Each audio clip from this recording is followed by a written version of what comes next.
Bite देवाकू बारण कले महंगा विधायक बुलू प्रधान।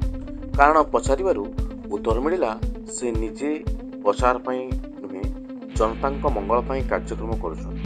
आज निश्चिंत कोइली ब्लॉक तरतरे बुलू प्रधान द्वारा जनाशुणी सभा कर सभारे लोकमानक समस्त अभियोग को ग्रहण करते विधायक बुलू प्रधान। एथिरे विभिन्न पंचायतर कर्मी माने योगदान करते एवं निजर अभियोग पत्र दाखल करते।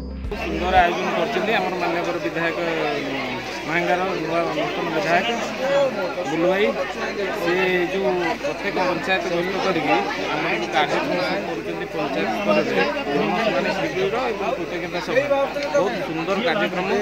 साधारण लोक अभियोग पत्र जहाँ आपत्ति अभियोग पत्र किसी आवश्यकता अच्छी हिताधिकारी सरकारी योजना वंचित अच्छा से जहाँ आपत्ति अभियोग अच्छी ग्रहण करते पंचायत को आसिक सब लोक ग्रहण करते बहुत सुंदर कार्यक्रम। हिताधिकारी मैंने जो मैंने वंचित होती सरकारी योजना से डायरेक्ट एमएलए सहित बस अभियोग पत्र अभियोग पत्र बहुत सुंदर कार्यक्रम। मुझे पंचायत सभापति अच्छी जनशुणी मत काली जो कहले करने आम कर लोक बहुत समस्या अच्छी किए प्रधानमंत्री आवास पाइनि किए भत्ता पाइनि ये सब थिला से सब कहतु ग्रीवांस आप्लाय कले दरखास्त गुड़ा ग्रहण कर पदक्षेप ने तार कौन कहे जो पूर्वथर जो विधायक थे प्रताप जेना ये बुलू भाई होती कौन भर सामंजस्य रहा बहुत सामंजस्य। बुलू भाई डायरेक्ट लोक भेटुं नेता के लोक भेटती केवल आसती 5 वर्ष थे आसवे कि कौन प्रोग्राम है आसवे आसिक आज प्रोग्राम मुख्य उद्देश्य भाई कौन था केवल लोक समस्या समस्या कौन ए ग्रामर लोकंर प्रमुख समस्या रही बहुत समस्या अच्छी कार प्रधानमंत्री आवास पाई रास्ता समस्या अच्छी बार्धक्य भत्ता समस्या अच्छी ड्रेनेज जो गुड़ाक आमर अच्छी केत गुड़ा जगह पानी जमुची से समस्या अच्छी।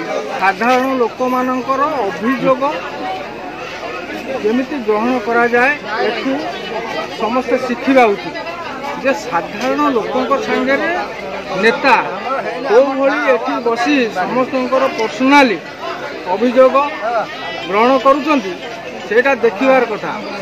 आम विगत दिनर शासन काल में बोधे एमएलए मानक कौ साधारण जनता भेटी पार नथिले किंतु एबे देखिबार कथा तरत पंचायत रे सबुठू तल स्तर जो माने लोक से माने निजे आसी नेता को भेटुचंती तांकर जहाँ अभियोग अच्छी लिखित आकार रे मौखिक आकार रे सबू नेता सहित कथबार्ता होउचंती आ नेता भी तांकर समस्त अभियोग आदर सहकार ग्रहण करुचंती एवं भविष्यत रे तांकर सबू परेशानी दूर करने चेष्टा कर। विधायक एभली आचरण कार्यक्रम को जनसाधारण प्रशंसा और साधुवाद कर। निश्चिंत कोइलू देवाशीष साहू रिपोर्ट जनता जिंदाबाद।